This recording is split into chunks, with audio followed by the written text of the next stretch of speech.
Sim, estamos bem. Então tá bom. Bom, boa tarde a todos. Meu nome é Alessandra, como a Dani já me apresentou. Atualmente estou estudando a história da ginástica aeróbica, estou mergulhada nesse tema. E eu e a professora Lica vamos dividir a fala. Eu vou trazer os precursores internacionais, muitos ditos já pelo professor Mauro. E, na sequência, a professora Lica vai dizer um pouco aqui dos precursores nacionais, todo esse movimento no Brasil. Também vou disponibilizar essa apresentação depois, quem tiver interesse, e estou à disposição para poder tirar dúvidas, o que for necessário, tá? E, lógico, que eu queria agradecer o convite, Amanda, que é uma parceira aí de pesquisa em ginástica. A gente vem trocando figurinha, ela acabou de defender o doutorado dela, estudando a história da ginástica academia, a gente vem trocando umas figurinhas, trocando autores, livros, textos, então é um prazer, Amanda, que a gente tenha vida longa nessas nossas pesquisas. Então, vamos lá. Bom, a ideia aqui é trazer principalmente a origem desse movimento, né? Esse movimento tão importante que a gente está aqui hoje falando, que somos todos apaixonados, e é um movimento apaixonante, né? Percebe o professor Mauro Ghisellini, que, com mais de 70 anos, super envolvido, super cativante, super apaixonante, falando desse movimento, né? E ele mesmo é um importante precursor desse movimento no Brasil. E, inclusive, conheceu pessoas que eu vou trazer aqui, porque muitos deles estão vivos e produzindo, né? Então, vamos começar pela figura que inicia todo esse processo que a gente chama de aerobismo, que é o Dr. Kenneth Cooper.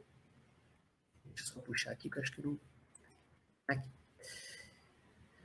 O Dr. Kenneth Cooper, eu trouxe aqui 3 fotinhos dele, mostrando momentos distintos da vida dele, porque ele está atuando. Ele mora no Texas, nos Estados Unidos, ele tem o Instituto Cooper. Quem quiser conhecer um pouco mais, a internet, entra no site do Instituto Cooper, Kenneth Cooper, e ele tem muito trabalho, desenvolve não só as pesquisas científicas ao longo todo esse tempo, mas atuante com esporte, com as atividades de condicionamento físico, enfim. Então, o Dr. Kenneth Cooper, ele é tenente das Forças Armadas Americanas, e ele se envolveu demais com alguns testes para desenvolver a capacidade que até então não existia, testes voltados para capacidade aeróbica, cardiovascular. E nesse momento, isso acontece mais ou menos em 1968, ou seja, década de 60, finalzinho da década de 60, ele lança seu primeiro livro chamado Aerobics. E esse nome Aerobics, ele já é um termo que já tinha sido feito em 1868 por Louis Pasteur. Ele trouxe esse termo aeróbico, mas para estudar a questão do oxigênio nas bactérias.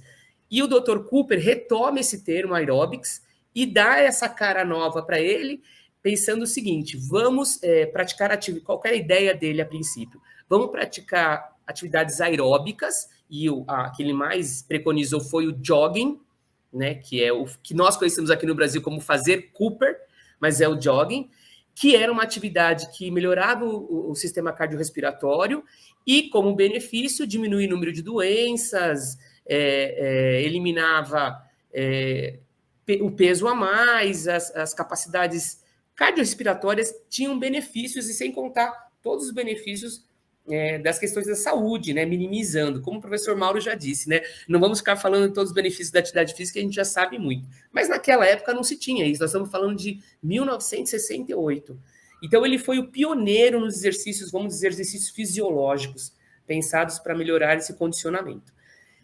Esse primeiro livro foi muito importante, e ele percebeu que ele precisava esticar essa descoberta dele, e aí ele cria o jogging, que é Opa, pera um pouquinho. Ele criou o jogging, que é essa prática de corrida, né?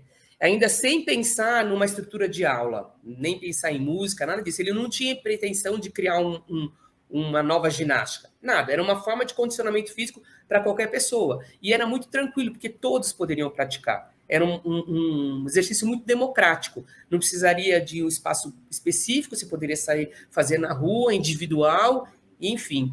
E ele cria, aqui embaixo até tá algumas capas dos primeiros livros, deixa eu até ampliar aqui para todo mundo poder ver, ó. Quando amplia, muda um pouquinho Não fica muito boa a imagem, a resolução, mas dá para vocês verem que muitos desses livros foram traduzidos em português, e isso facilitou demais o acesso, chegando aqui no Brasil. Ele também se interessou demais pelos estudos da NASA, e que todo esse movimento foi bem na época do homem chegando à Lua, então ele foi muito importante para os estudos fisiológicos. Trazendo só uma menção aqui do Brasil, ele mesmo tem uma fala dele dizendo o seguinte, que foi fundamental, que é essa imagem aqui, ó, deixa eu trazer aqui para vocês. O Cooper está no centro, do lado direito aqui está o Coutinho, que era o preparador físico da seleção brasileira de 70, da seleção campeã de 70. Então ele diz que ele realmente ganhou maior projeção no mundo porque ele veio até aqui e ajudou essa preparação física da seleção de 70. Essa imagem aqui de baixo, a ideia de fazer Cooper, né, sair correndo, aqui é uma imagem de Copacabana, do calçadão de Copacabana. Inclusive em São Paulo, no Parque do Ibirapuera, a gente tem uma pista chamada Cooper. Muitas pessoas fazem Cooper e não têm noção de que essa pessoa tem uma enorme importância aqui para a nossa história, o nosso desenvolvimento aí da ginástica aeróbica, que é onde a gente vai chegar mais para frente. Então, o que eu quero trazer aqui? A importância do Dr. Cooper foi fundamental, porque ele trouxe a ideia da prática de atividade física em alta intensidade. Muito bem. Na sequência, a gente tem a doutora Phillips Jacobson. Opa.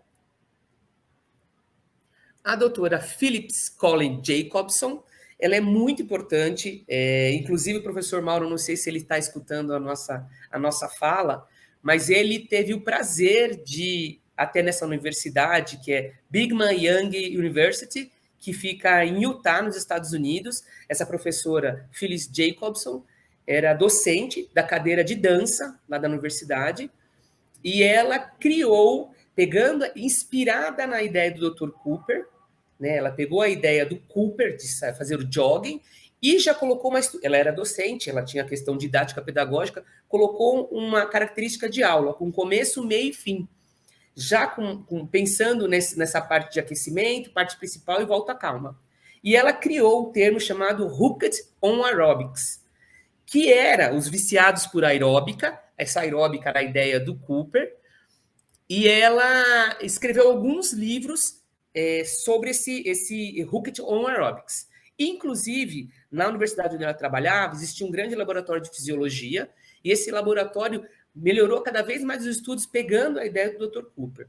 Mais que isso, que é uma grande universidade, a universidade está aberta em Utah, na cidade de Provo, e eles tinham um estúdio, e eles gravaram muitas aulas. Então, a gente sabe que ela também gravou aula de aeróbica, só que não teve a fama que a gente teve depois com outras pessoas. Mas ela também foi a pioneira, lembrando que nessa época o videocassete estava começando, o videocassete, a fita VHS, e foi muito importante para todo esse movimento e distribuição, né? Aumentou um número maior de distribuição.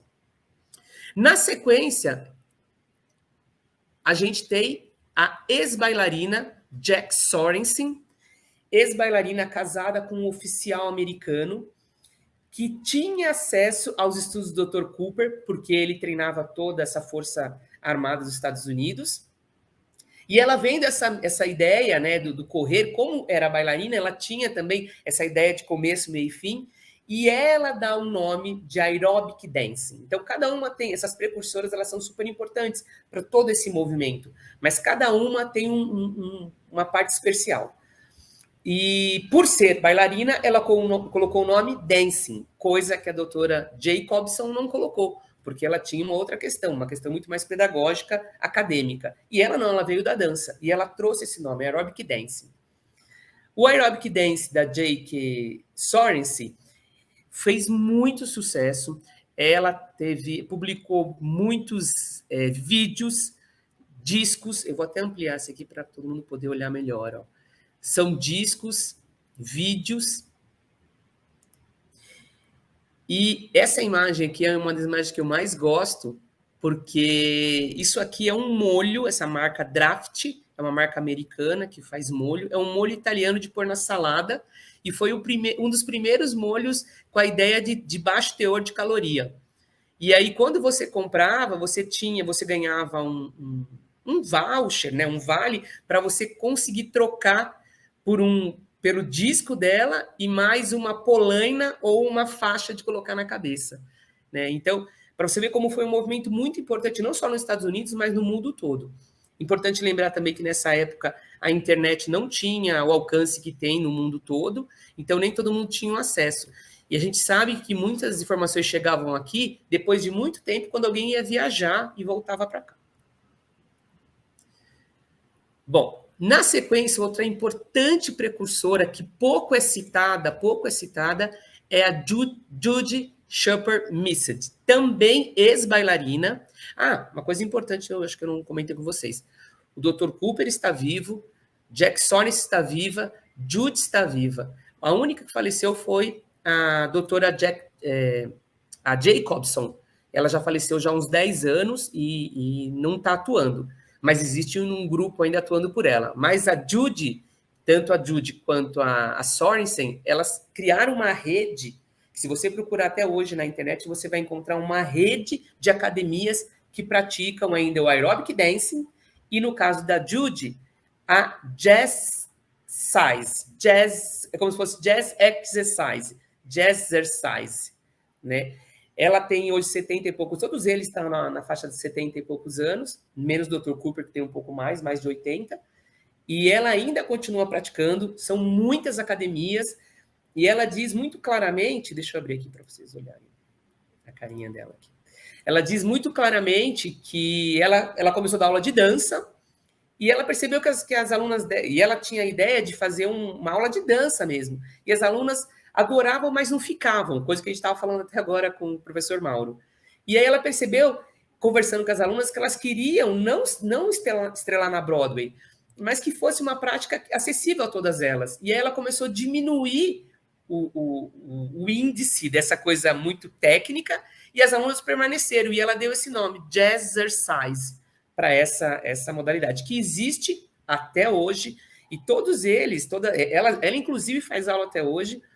A filha dela hoje é que toca toda a empresa, que é multimilionária, a empresa aberta em não sei quantas franquias, e chama de Exercise, como da Sori se chama Dancing Aerobic Dance.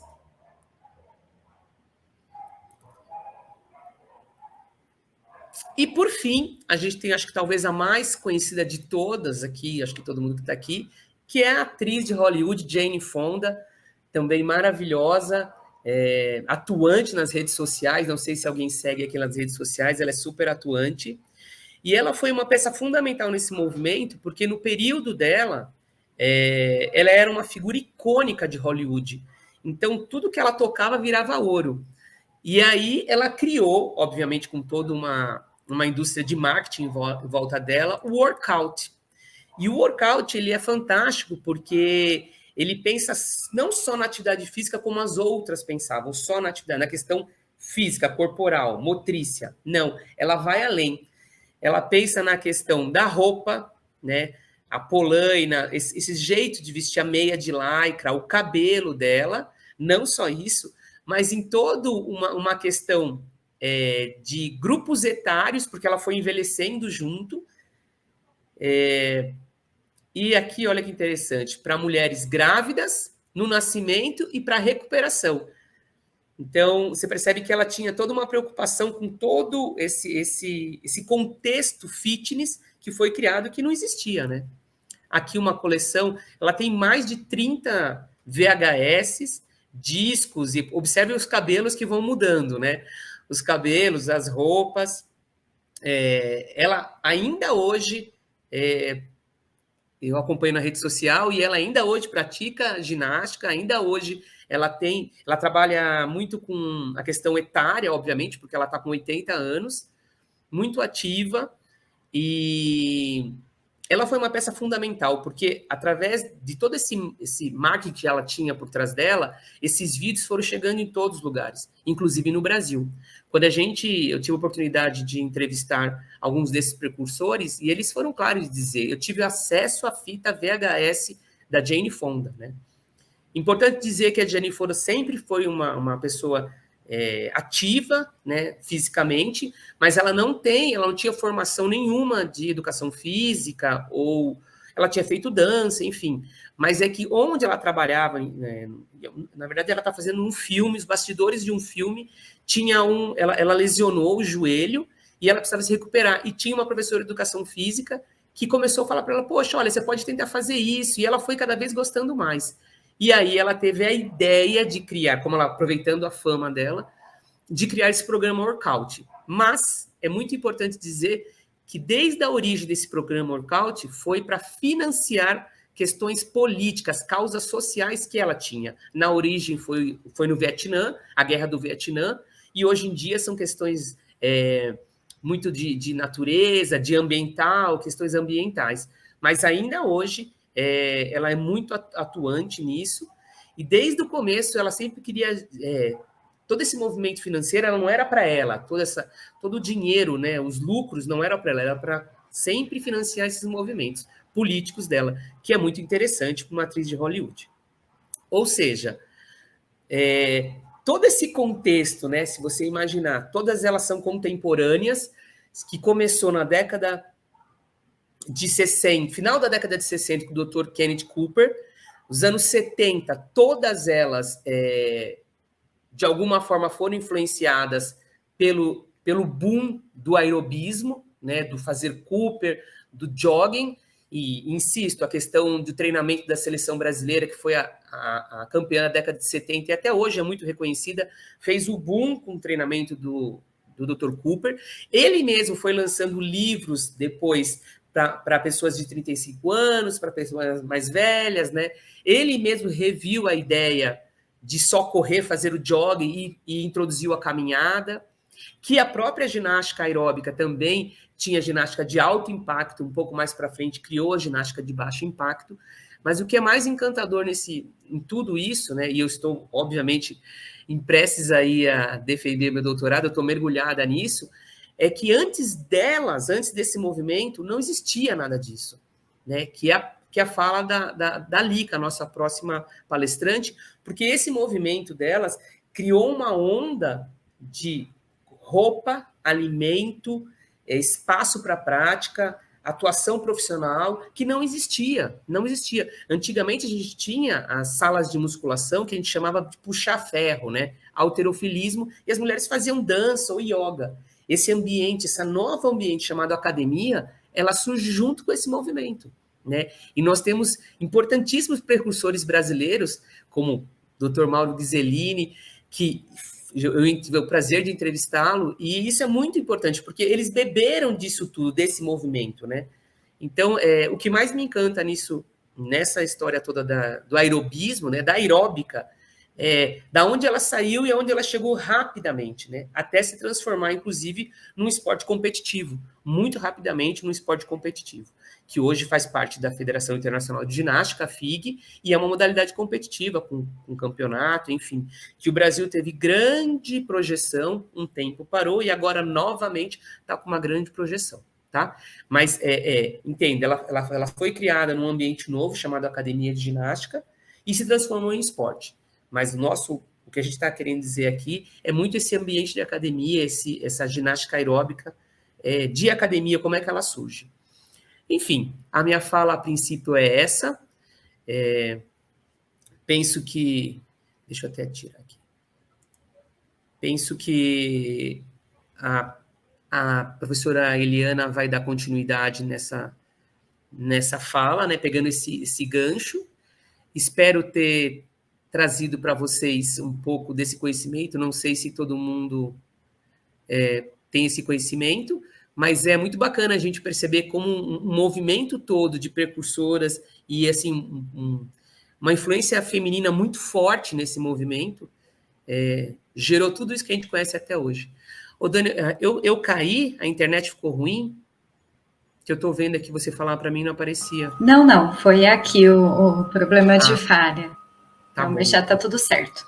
Então tá bom, Dani, era isso, eu acho que... Obrigada, viu, Alessandra? Imagina. Obrigada a você. E muito interessante observar na sua fala como essa história pessoal e o momento de vida de cada uma dessas pessoas influencia todo o movimento, né? Como a personalidade de cada pessoa, as suas práticas pessoais ali, os seus interesses vão influenciar de forma mais ampla todo esse movimento da ginástica aeróbica, né? Da ginástica em academia. Então, é bem interessante da gente observar essas influências particulares aí em todo o movimento, não é? Sim. Quer comentar alguma coisa, Alessandra? Não. Eu acho que já é exatamente isso. A ideia eu ainda estou pesquisando ainda, né? Eu e a Lika, a gente fala que a gente gostaria muito de entrevistar a própria Jane Fonda, né? Mas eu ainda estou investigando se de fato se uma teve influência direta na outra, porque a princípio elas estão em estados diferentes dos Estados Unidos, elas não se conheciam, a princípio não tem nenhuma relação direta. A ordem cronológica é o Cooper, a Jacobson, né, que vem com esse peso mais acadêmico, e aí possivelmente a Judy com a Jaxercise e a Sorensen, elas são muito contemporâneas. As duas vieram da dança, as duas pensaram a mesma coisa, né? A Jane Fonda é que surge depois, né? Ela já trilha um caminho que já estava trilhado por outros, inclusive os vídeos, tudo. Mas é que ela, sem dúvida nenhuma, foi a precursora para o mundo, né? Pelo poder que ela tinha midiático, né? Era a maior estrela de Hollywood naquele momento. E ela percebeu que ela gostava, tinha uma paixão por isso. Tanto é que chegou para nós no Brasil, né, através dessas fitas VHS, porque na época o videocassete começou a ser vendido domiciliar, né? E aí isso foi o boom e foi chegando para todos os professores. Inclusive na fala de alguns entrevistados, eles dizem, eu não conhecia. Ou eu já fazia isso e não sabia que isso era aeróbica, né? Mas, enfim, é muito bacana esse movimento e imaginar que em 10 anos, né, isso explodiu de uma forma tão grande que nos próximos 10 anos seguintes já virou um esporte, né? Um esporte com muitos praticantes, né? Mas é isso.